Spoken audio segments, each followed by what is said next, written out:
Yandy was not happy with the call from Laz Diaz on that pitch. This is a guy that knows the strike zone pretty darn well.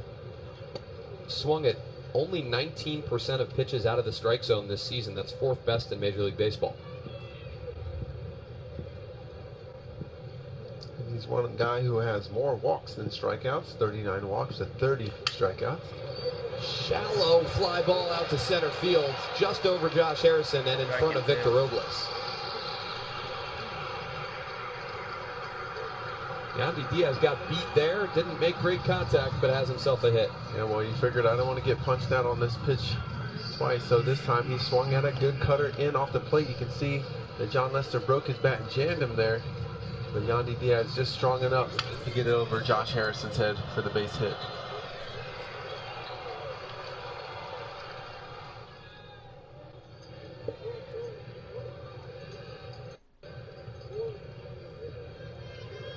So 1 on now for the Rays with Austin Meadows coming up, riding a 10-game hitting streak.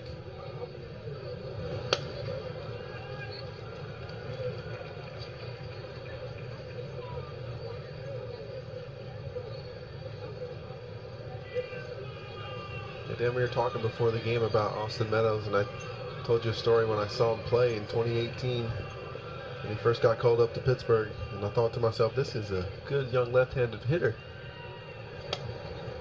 And I was all but shocked to find out that he got traded down to Tampa.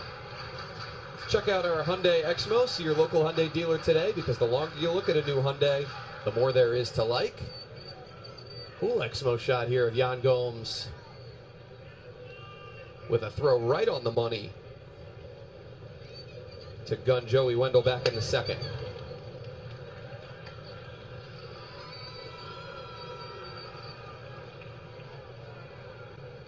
What I like most about that shot too with Yan Gomes, his fingers are on top of the baseball. So you saw the throw was very straight. There was no run, there was no sink, there was no cut to that throw. It was perfectly straight, right to the bag. Got his fingers and elbow up, fingers behind. Right on the black. Strike 2.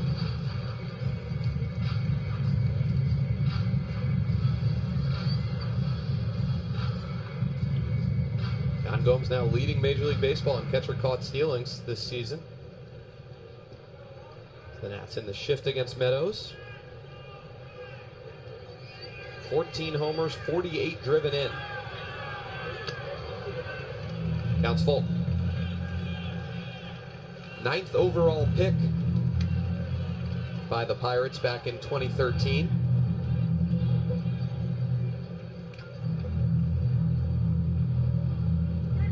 Made the All-Star team in his first full Major League season back in 2019. 33 home runs and 89 driven in. Giving the Pittsburgh Pirates heartburn. Among other things. Here's the 3-2. John Lester blows 89 by Austin Meadows at the top of the zone.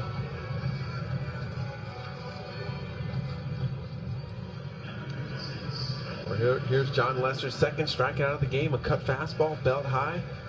Able to get Meadows fishing. But this is what the veteran pitcher does. Find ways to adjust to get the opposing team out.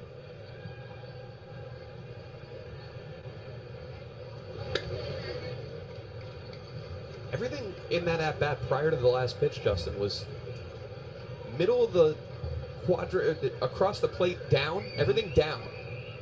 And then he elevates, for the swinging strike 3. Yep, he did a good job there, changing the eye level of the hitter to get him to go fishing. Randy Arozarena flew out to center back in the 1st inning. 1-1.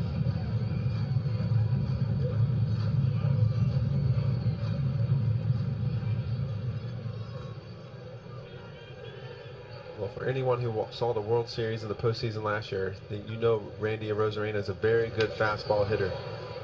Off-speed pitches are what he's going to have trouble with.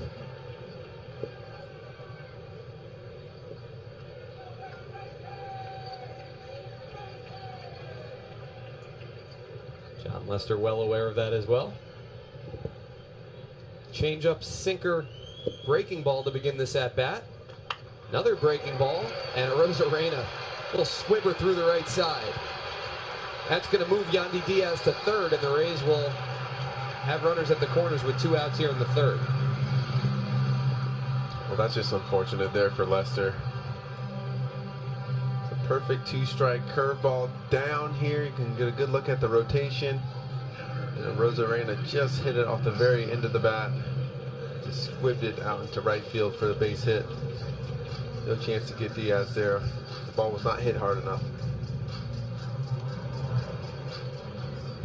That'll bring up Mike Brasso, another guy who had a big postseason moment for the Rays last year. Some fans might remember he took an Aroldis Chapman 100-mile-an-hour fastball over his head during the regular season as he swings it. That cutter for strike one led to the benches clearing. He homered twice against the Yankees the next day, and then hit a series-clinching homer off Chapman in Game 5 of the ALDS just a few weeks later. Kevin Cash, the Rays manager, called that the best moment he's been a part of in baseball. It's the ultimate retribution right there. I think the only thing better would it be if they had won the World Series. A pretty cool moment for Brasso. Fell behind Chapman 0-2 in that at-bat, worked a 10-pitch AB, and then hit the home run in the clinching game of the DS. It was a 1-1. Swing and a miss.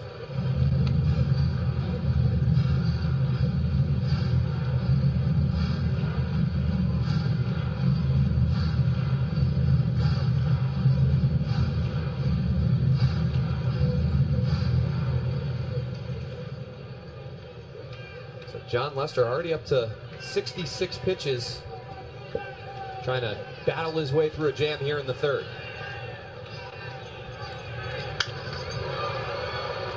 Popped up right field. Soto will move back just a few steps, and he has it. So the Rays threaten again. John Lester again gets out of a jam.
Lead it off for the Nats, part of our Geico do-ups.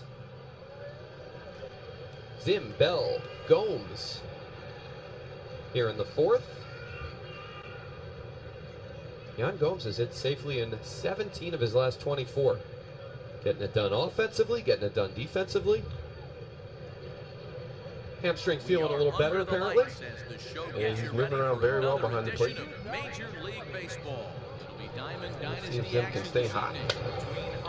Slider misses for ball one. Flew out to pretty deep center field back in the first inning. Into the box now, Joe Morgan.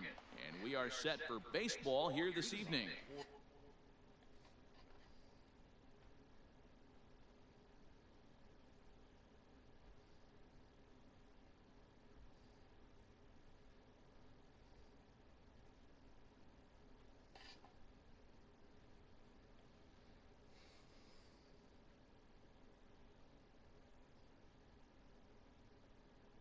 of the All-Stars, the second baseman.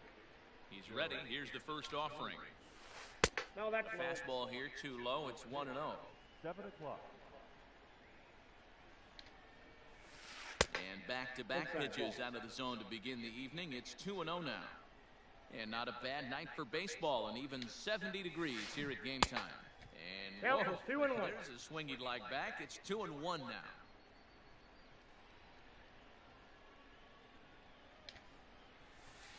Called strike two as he locks him up there.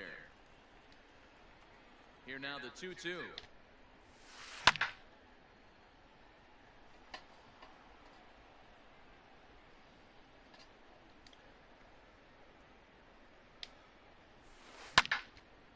Sliced down the left side, but foul.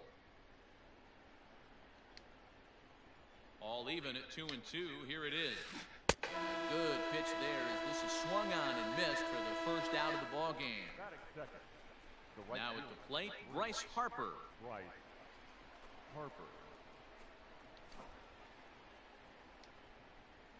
First pitch of the at-bat on its way. Not even close on that swing. No balls in the strike. Hey, that two-seam fastball is going to be the be-all, end-all of this game right here. Who's going to execute? Is the pitcher going to be able to keep going to that well, or is the offense going to be able to make an adjustment and hit that ball in the gap? Cherry is what you may call a stingy starting pitcher. He rarely gets hit around, and on top of that, he usually excels at limiting free passes. A great combination to have. Matty V, I think one of the keys to being a good starting pitcher, one, limiting the number of pitches that you throw into a game, and two, getting outs as quickly as you can. And there aren't too many guys that do it better than this guy. Not a lot of pitches. One of the things I like. And Robbie Ray, there's going to be a lot of sliders thrown in the dirt tonight, and probably a lot of chases. 1-2 fastball. Yo. Bichette lines it into right field for a one-out single. He's in attack mode from the first pitch of every at-bat. Into the windup. Well, he really hasn't hit stride yet with the bat. We haven't seen one of those patented Bo Bichette hot streaks yet. It's a four-seam fastball. He has a tremendous knack of getting the barrel to the baseball on inside pitches. He clears that front shoulder out, his barrel stays squared up to the baseball, and he can hit it hard to the opposite field, even when it's inside. So a runner at first, one down in the top of the first, and here's Vladimir Guerrero Jr. Atop or near the top in virtually every significant offensive category that there is. And first pitch changeup down low, ball one. Bucky, if you were facing Guerrero, say you're the pitching coach Ethan Katz of the White Sox, and you're going into a series with the Blue Jays, and you got guys who have never faced Guerrero before, what do you think the meeting would be like? What do you think the advice would be? Well, I think the first thing is you really have to recognize his patience. He scorches one into left center for a base hit, and Bichette's going to come around to third on the play. And solid contact for Vladdy. Runners on the corners, one down. Yeah, Vladdy really understands what he wants to hit, and he's very patient. And when he gets a pitch out over the middle of the plate like that one, he just jumps all over it. He had a pretty good look at the first pitch from Rodon, and this one is 95, but it's out over the middle, and he just ropes it into center field. I mean, he's hitting with so much confidence right now. I don't know how you could get him out. If I were in a meeting with a pitching coach and said, okay, what are we going to do to Guerrero? Well, let's see if we can get him to chase and maybe expand first and foremost. But, man, he's hitting everything in the strike zone. And the Blue Jays threatening early. First and third, one out for Teoscar Hernandez, hitting .306 on the season. And the slider, and he fouled it off. Teoscar is 13 for 31. That is a .419 average against left-handed pitching this year, and 7 of the 13 hits against lefties have been for extra bases. Yeah, and he has really become one of the tougher outs in all of baseball. He's got great plate coverage. He's quick inside. He does a lot of good things. Fastball a little bit in, 1-1 to Hernandez.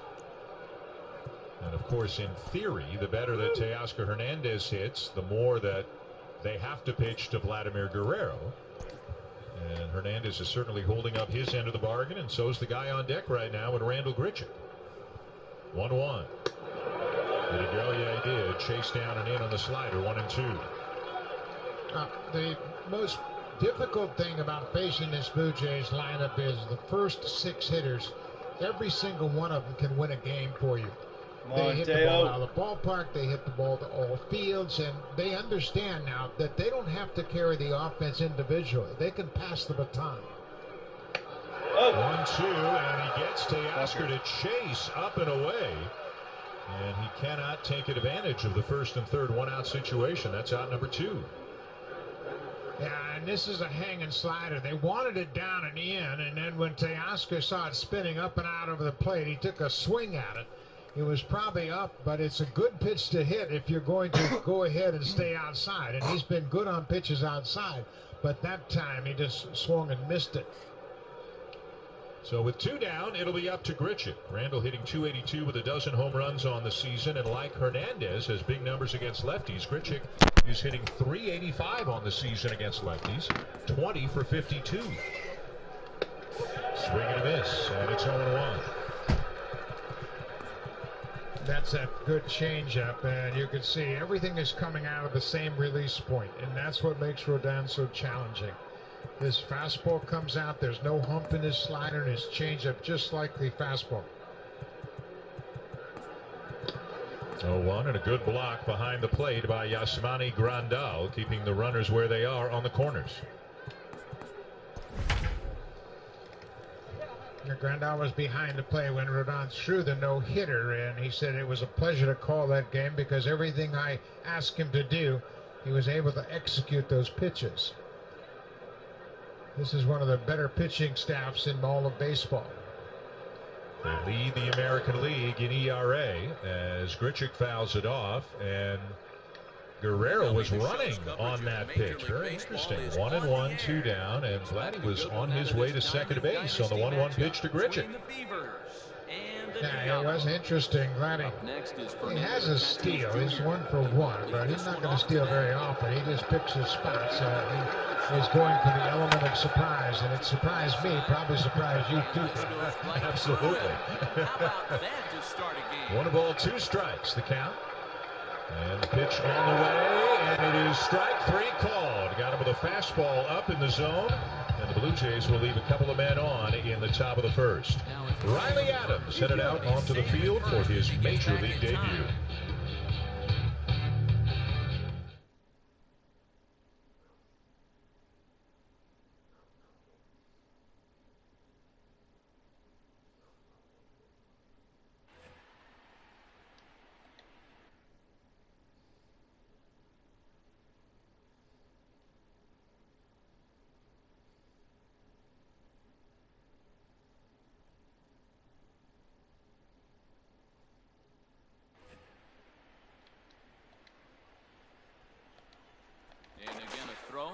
Throw won't get him.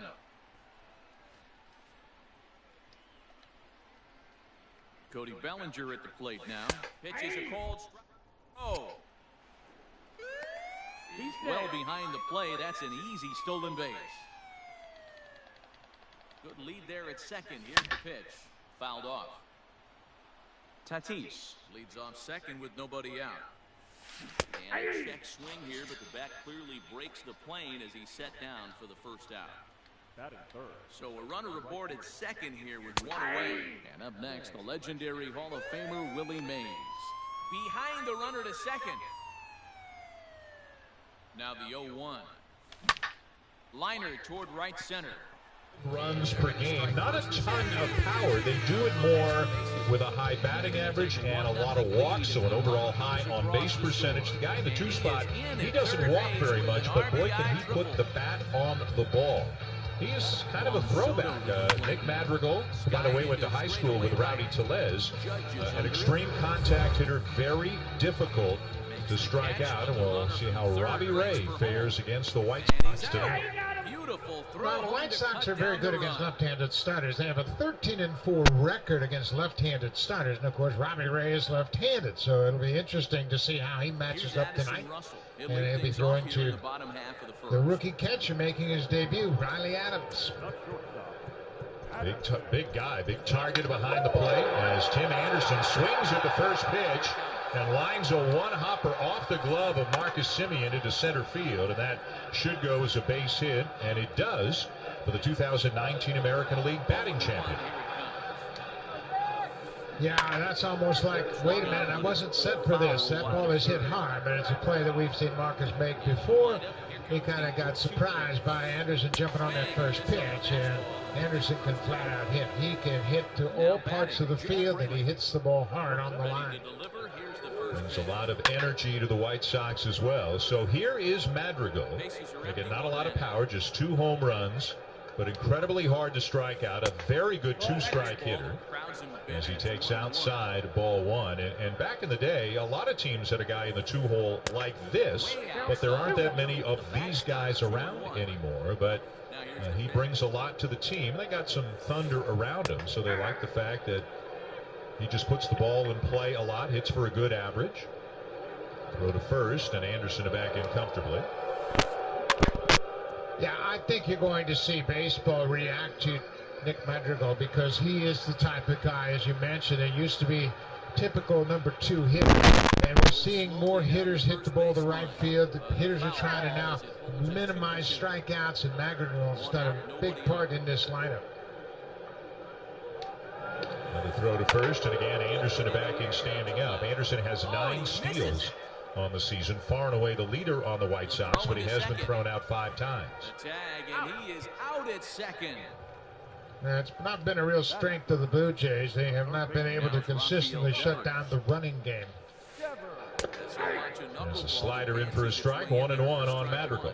No one aboard for him, and 2 gone. Blue Jays have only caught 15.4% of the base stealers at 27th in the majors in that category. After falling down 0-2 and find a way to work. So Adams may get tested in the very first inning of his big league career. Anderson not going, and Ray bounces one in, blocked by Adams, who again, he's a big guy back there. 6'4", 246. A 3rd-round pick a few years back out of the University of San Diego. Textbook block right there as he covered up the 5-hole, didn't try to catch the ball, kept his glove down, and it bounced off his chest protector, and Anderson had to stay put at first. See if the White Sox have something cooking on a 2-1 count. They do not. And it's fouled off, 2-2. Of course, Tony La Russa is the manager of the White Sox, back in the dugout for the first time in a decade, and actually on Sunday became the 2nd winningest manager in a Major League history with a win number 2,764, surpassing John McGraw. Only Connie Mack, who's like 1,000 ahead, is out in front of him. But La Russa, he'll still manage kind of in an old school way, especially by today's standards, as Madrigal fouls one off. They will hit and run. They lead the American League in sacrifices.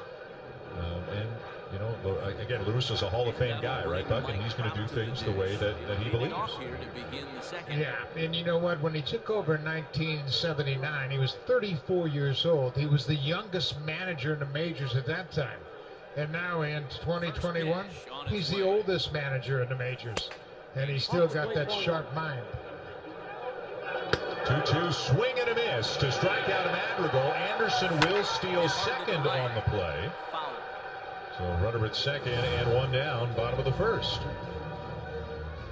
Let's take a look at the Blue Jays defensively. In the outfield, it's Hernandez, Davis, and Grichuk from left to right. Bichette and Semien up the middle. Espinal starting at 3rd with the left-hander on the mound. Guerrero's over at 1st, and Riley Adams making his big league debut here tonight. Riley is 24 years old. He's from Encinitas, California, just outside of San Diego.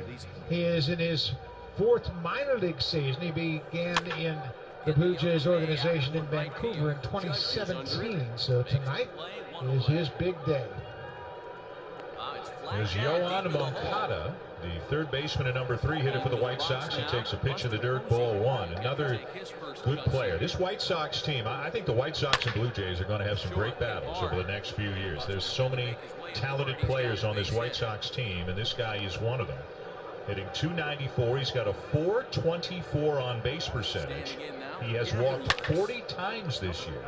A guy who had a really good season 2 years ago, and then had COVID just before last season, and it really affected him the entire schedule last year, as he looks at 96 in the zone, 1-1. But now that he's back healthy again, he looks like the guy he was 2 years ago, and he is one of the brighter young talents in the sport right now.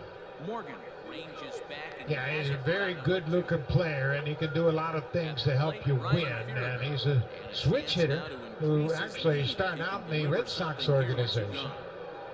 1-1 is fouled off. 1-2.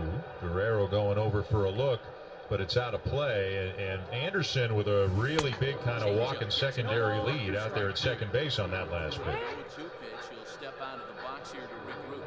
We mentioned that Moncada started out with Boston. He came here in the Chris Sale trade. And Chris Sale, of course, went to Boston, and that was in December of 2016. They also got Michael Kopech, a hard-throwing pitcher for them that's currently on the injured list. Here's Big Aaron Judge. Runner at second, one down, no score, bottom of the first. And a step off by Ray, and Anderson is getting his attention.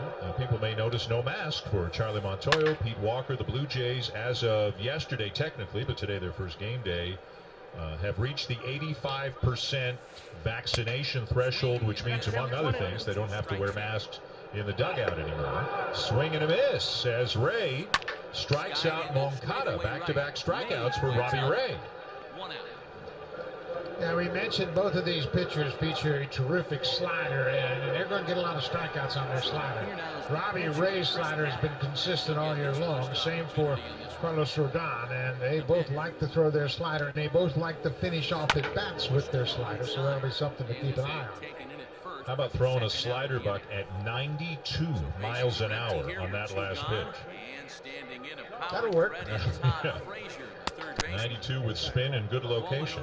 That's a good formula. Here's Jose Abreu, the first baseman for the White Sox and the American League MVP a year ago. First pitch fastball right down the middle, and it's 0-1. Abreu drove in 60 runs in the 60-game season last year. Also led the American League in RBIs 2 years ago. Has been struggling a little bit lately. Last 8 games or so, to the point where Tony La Russa gave him a bit of a breather, gave him a day off Sunday. The White Sox were off yesterday, just giving him 48 hours to regroup a little bit. The 0-1 swing and a miss as Ray blows 97 right by him. 0-2.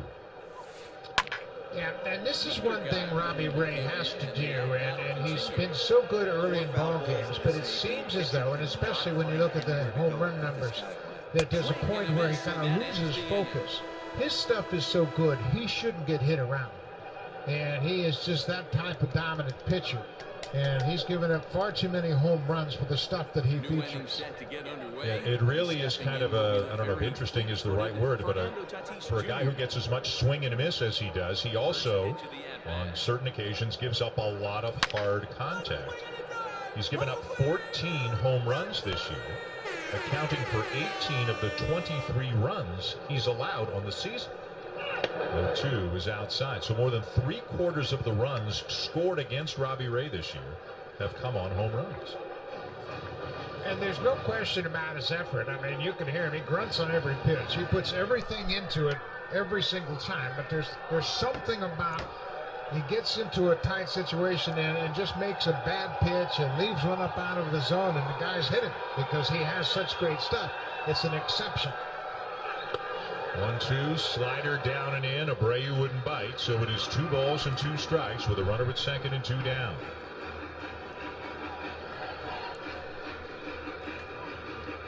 Abreu is one of the all-time great run producers, and he's just a young guy that's just finally getting a chance in the majors after defecting from Cuba. I saw him play in the World Baseball Classic in Japan, and right then he reminded me of Tony Perez, the way Tony used to hit the ball to all parts of the field. Anderson dancing around trying to distract Ray out at second. 2-2, he got him swinging. A slider down and in, and Ray strikes out 3 in a row as the White Sox leave a man on. No score at the end. Boom.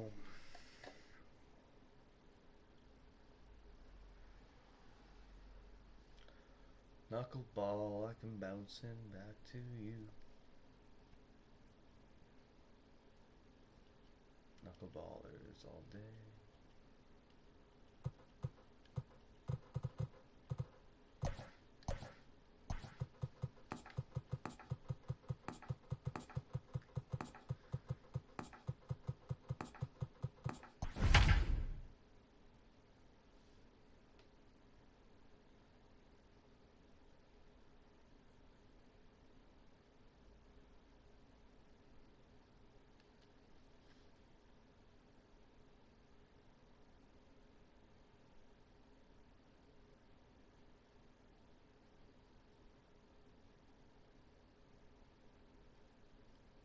Afternoon baseball here on the show. We expect a good one out of this Diamond Dynasty matchup between the Beavers and the Bandits. Now at the plate, Fernando Tatis Jr. And we are ready for some daytime baseball. Ready with the first pitch. Here it comes.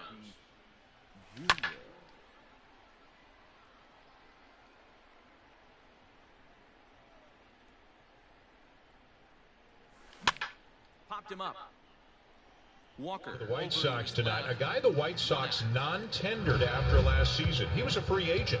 He could have signed with anybody.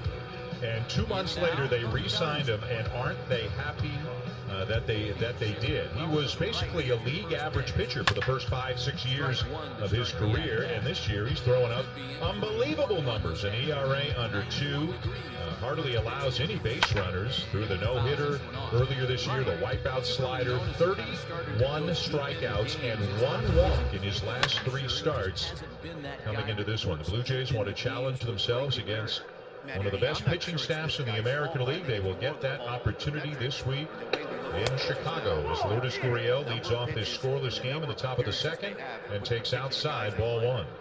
He's a veteran out on that mound. He understands. We mentioned that the Blue Jays haven't played the White Sox since May 19th of 2019.